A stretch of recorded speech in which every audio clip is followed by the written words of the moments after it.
Bubba Cunningham went a couple months without appearing on the show, and now he's trying to catch up. Yeah. He and Hubert Davis are locked in this battle to see who can be on more, and Bubba's trying to get some summertime here with us. So, Bubba, thanks so much for coming by. Oh, great to be here. I did not realize I was up against it with Hubert, though. Yeah. Good to know. Yeah, I think he's on vacation. This is the only time basketball gets any time off, so I'm glad to be here. In fact, I'll be back tomorrow. That was sneaky how you called us and said, hey, basketball's off this week. How many interviews can we do for Carolina Insider? There's actual Tar Heel intercollegiate games that count this week. We're in a fun time of year. What's on your desk right now? It's the absolute favorite time of year for me. I mean, having volleyball back, field hockey, both soccers, cross country, football, obviously practicing. But what gets me so excited is seeing all the move-in and the band playing. I mean, that is the difference of what we do at the college campus. It is so much fun, the excitement, the anticipation of all the students moving in, the line up the Skipper Bowles Drive there waiting for people to move in. I saw a whole stack of mattresses yesterday outside Avery Halls. I'm thinking, man, you guys, you're timing this just right. I mean, a week later, and these kids are sleeping on the floor. And so it's really cool to see. It's fun. That's the joy of working on the college campus. Gosh, a lot to talk about. I just want to start with football. Obviously, Tar Heels are practicing and just a couple weeks away here from the season opener. What has been your experience here with Coach Belichick and with the beginning of training camp and just what's going on with that program in your mind? I think the excitement is unlike anything I've seen, and I've been here 15 years. You guys are longer than I have, but I've never seen anything like it. The excitement and anticipation of this football season is better than anything I've seen. And I know we're doing a lot of things differently. We're doing a lot of things what we've done before, but everything seems to be on a bigger scale. The interest is bigger than it's been. We anticipate more people being here. Our tickets sold out on a season basis. They sold out on an individual game basis. All of that earlier than they ever have. So we're just excited to see what happens. And I don't think any of us know how we're going to be. Sure. We have so many new players, and the coaches are, keep things very close to the vest. And, we're trying to stack one good practice on top of another. We're going to have one game at a time. All the coaches' cliches, but they're all true. I think it's fair to say that expectations are high for football. Expectations are always high for men's basketball, and the expectation for Olympic sports is always to compete for a national championship. There aren't that many athletic departments who can pull that off successfully. What are the characteristics of Carolina that enable it to be an athletic department where that is the expectation from sport 1 to 28? I wish I could put my finger on it and say this is why, but we have outperformed our resources for a very long time. I do think the greatest reason we've been successful at Carolina is because of our coaches. I think we have absolutely outstanding coaches in every sport that we have. And I think Belichick and his staff brings that professionalism to the football program. The only thing we've struggled with football, I think, has just been the inconsistency from year to year. We've had a fair number of coaching transitions. Our best, most successful programs here have had long-tenured coaches that have achieved at a really high level. And that's our anticipation here is how do we get football on a consistent basis into the top 10? We want to be top 3, top 10 in everything we do, academically and athletically, and we compete there. But football's just been a little bit more episodic than it needs to be. So hopefully we're going to have more consistency as we move forward. Bubba, the revenue, I can't remember if this has happened since you last met with us or not, but we didn't talk about revenue share last time you were with us, and that, of course, is one of the major changes here in college athletics. Can you just take us through a little bit Carolina's plan of revenue share, and maybe if folks don't quite understand all that, what it exactly means? I know, and help me. Seriously, if I start going into this and I get too much, you say stop. All right, I mean, it's complicated in one sense, but it's fairly easy in another. It's complicated in its calculation. So the revenue share that we're allowed to do beginning July 1 is 22% of the commercial activity associated with college sports. In its simplest form, that's what it is. That has equated to $20.5 million that every school in Division I can give to student athletes in the form of rev share. And you can do that any way you'd like, or you don't have to. It's just permissive. So in thinking about how are we going to do that at the university is the settlement itself from the House case is 75, 15, 5, and 5. 75% to football, 15% to men's basketball, 5% to women's basketball, 5% to everybody else.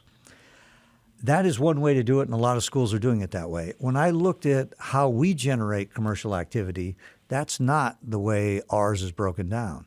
Ours is broken down 65% to football, 35% to men's basketball, and a little bit, I know that's 100 right there, so we don't quite go over 100%, but that's roughly where it is. And then baseball is next, women's basketball is fourth. And so I thought the fairest thing to do was give the revenue sharing to those sports that had generated it.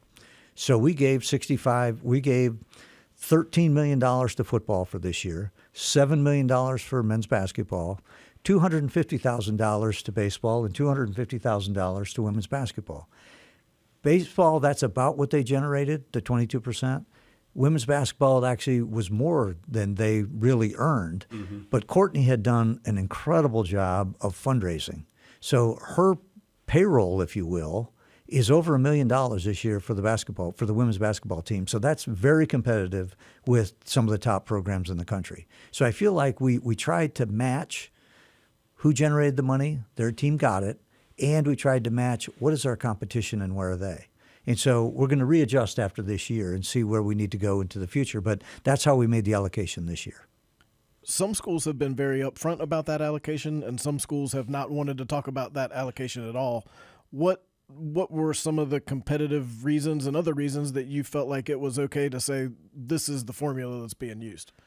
Well, it was new for everybody. And I just thought it was going to be fair if the case itself was about commercial activity related to sport and to share the money with participants. We have been in a revenue share for our entire history. Football and basketball generate a lot of money, and we shared it with all of our teams. So we are continuing to sponsor 28 teams, and we're continuing to offer championship experiences. But for the commercial activity, I thought it was best to give it to those that generated it. In addition to that, I forgot to mention the other thing about the House settlement are scholarships and roster caps. So we're going to have fewer student athletes this year because of roster caps, but we're going to have more scholarships. So thankfully, with tuition remission that the state provides us, we can provide more scholarships to our Olympic sport programs than ever before, and that's going to help sustain them. So the commercial activity goes to those that generate it. The educational benefits are going to go to the sports that have been previously subsidized. So I think that was the fair way for Carolina to do it and remain competitive nationally. Also on this show, Adam and I had a chance to speak with Rick Bearcat, brand new position for Carolina Athletics and Chief Revenue Officer. Why was Rick the right choice for that new position? And can you just tell us a little bit about why that position was created and where that's going? Rick has been absolutely fantastic. I mean, a ton of experience in college athletics. Has worked on a college campus for Learfield in the sponsorship area. Worked in minor league baseball for a number of years as well. Grew up in the business because of his dad, legendary father at the ACC in the basketball world, and he's been a great asset to the university. And why do we need it? We need it because we're trying to sustain 28 teams in a very new commercial environment. And again, I don't think we're doing anything really new, but we're doing everything at a bigger scale. And for us to maintain a $20.5 million rev share with our student athletes and the 28 teams, we have to generate more revenue. And I think it's incumbent upon the department. And he's a great liaison for our Rams Club, our sponsors. And one thing that he really said something on his first day that resonated with me, because Learfield is our multimedia rights partner. And we have always referred to Learfield sponsors. He said, those aren't Learfield sponsors. Those are our sponsors. Mm-hmm. And so that mentality of, these sponsors are helping Carolina be successful. Doesn't matter who's actually out there selling them. They're helping our student athletes be successful. And I just think he brings a great, fresh perspective that we really need right now. You have been in college athletics for a long time. Has this transition to the new world that we all live in now, has that been difficult for you individually? And kind of a secondary question, have you found that maybe campus, the town, whoever it may be, that all these partners are starting to understand the direction that everybody needs to go? Yeah, I mean, it's a great question. The commercial activity has really taken off. And I think I've been along in the intercollegiate athletic ride for quite some time. I mean, yeah, again, the budgets were so small when I started. The compensation was so different than it is today.